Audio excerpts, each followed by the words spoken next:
Good day everyone. Now we will take a look into session management challenge 3. Earlier we have seen challenge 2 and challenge 3 seems very similar if you observe.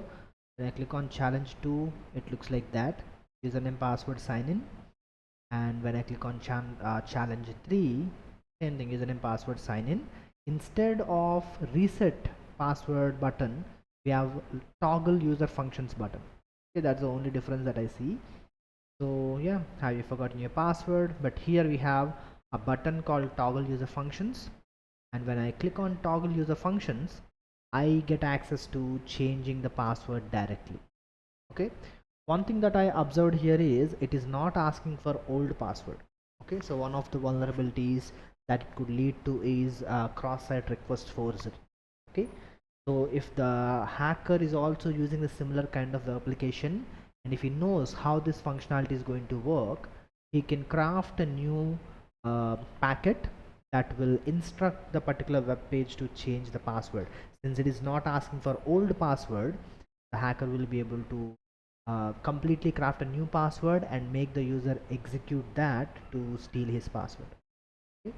But again, I don't think this is a situation for that because this is strictly session management. So I don't think CSR will be involved. But again, as you can see, I should be able to change the password fairly easily. Okay. So what if I click on new password hacker at the rate 123 hacker at the rate 123. Okay. So if I click on change password, what happens? We got password change request success.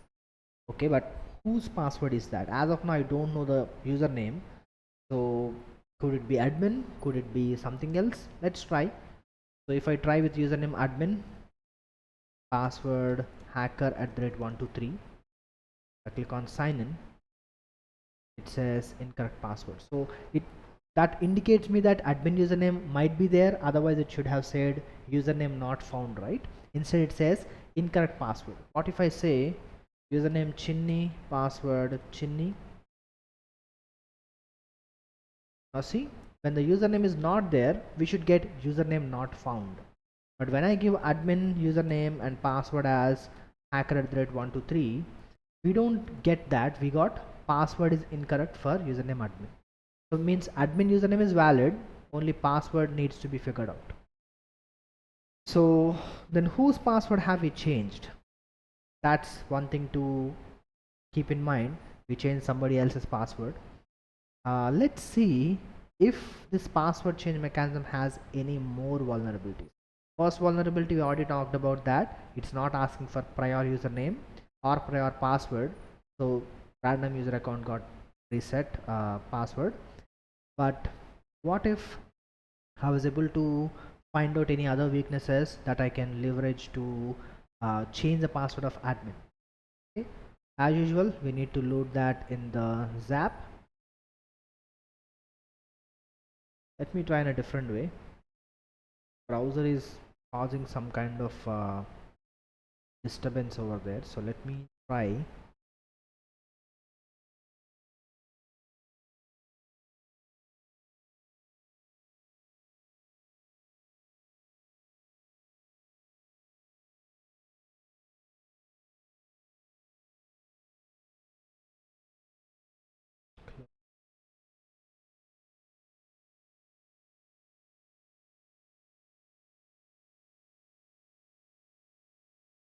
Let's see if my traffic has been captured here or not.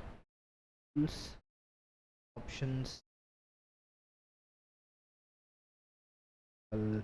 proxy, screen, yeah, number, all of them are looking good.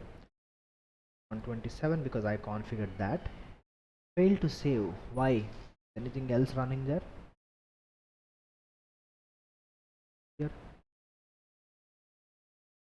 seems like something is already running on 8080. Let me do one thing.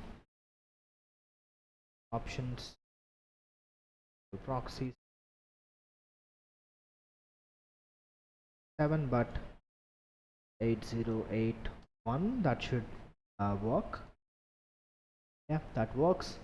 Let's update the same proxy over here. Proxy 81. Now if I reload, okay, that's good. Continue. Now all this traffic should come over here. Challenges, management, 3, toggle user functions. Let me try this one more time. Password hacker at the rate 123, hacker at the rate 123. Now over here, already see some kind of request here. If I can HTTP sessions. So far we have these sessions. Yeah, I think I'll go with that.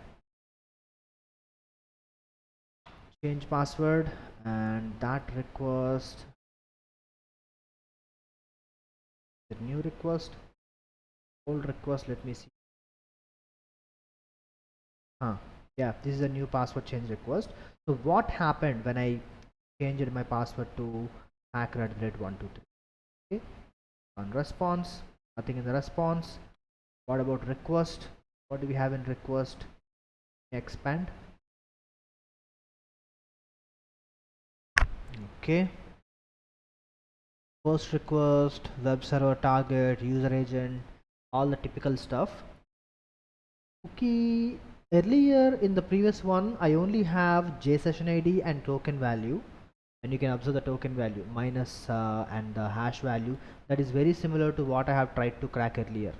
8613, is it same or similar? Yeah, it is similar but not exactly same.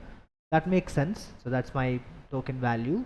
The only new thing that I observed here is called current. What is this current? Okay, so what if I take that and try to decode? Go to decode. Okay, that decoded value gives another encoded value called again Z3 something something. So if I copy that and decode that again, what will I get? Okay, that gave something called guest 12. So earlier whatever password I changed, we did not know whose password it is, right? Turns out it was guest 12. Now that I know the guest 12 account credentials, can I log in? Guest, not 12 or 22? 12, guest 12, and password is hacker@123. Will it work? Okay, welcome guest. No further information for guest users are currently available. If you're getting bored of the current functions available, you'll just have to upgrade yourself to administrator somehow. I figured that much. Okay, so the reason why I try to log in here is sometimes we'll have to perform session hijacking of our other account by getting access to normal account first. Okay, so far first we directly got access to admin account. Second, we again was able to get admin account access directly, but this time I was expecting maybe we'll get normal account first and then we'll somehow privilege escalate into admin account. Okay, so that's what I thought. Let's see what will happen. So right now I can see this is a guest account, and when I change the password, this is a request that is being sent in order to get the information back. Okay, so now if current equal to guest 22, or sorry, guest 12, what if I tamper with that particular information? What if I modify it? Okay, so for example, let me go to internet, base 64 and code. So every time I'm changing a username password, it is applying that current value as guest 12.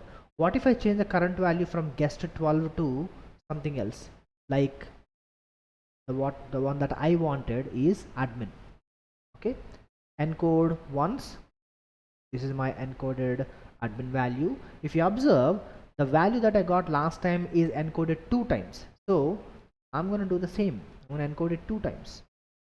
Encode, and this is my double encoded admin value. Now instead of using this particular guest 12, I'm going to replace that with,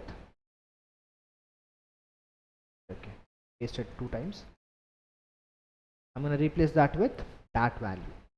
That value refers to 2 times encoded username admin. Okay, again it might not be valid. I was assuming it is admin, but it could be administrator also, it could be something else also, but the username says admin, so I was expecting it to be just admin. Okay, now with this value, if I keep the same hacker@123 password, and if I send this particular packet, will I get success? Let's see. Send. Okay, that's interesting. It did not give any error, but again still we don't know if it is actually changed or not, but at least it says password change request is success. Only one way to find out if it is really success or not. Username admin, password hacker@123. Click on sign in, and yeah, that seems to be valid, and you got the welcome admin message, and your key is provided over here. As usual, copy that value, paste over here to get the flag that you are looking for. Click on submit, and this is the flag.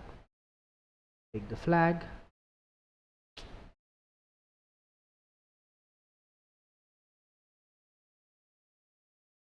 I got, copy the flag. You know the process. Go there, click on submit a flag, paste your flag value, and one more is done. Okay, so to recap what we have done, the web application actually provides you a password reset toggle. However, by default it was hard coded to guest 12. However, because it is not checking for any kind of packet tampering, we are able to change that to admin by reversing that it is using double base 64 encoding. We did the same thing, and then we are able to use that vulnerable password reset mechanism to reset the password of admin and gain access that way. Okay, so as usual, give that a try and see how that's going to work out for you. We'll see you again in the next one.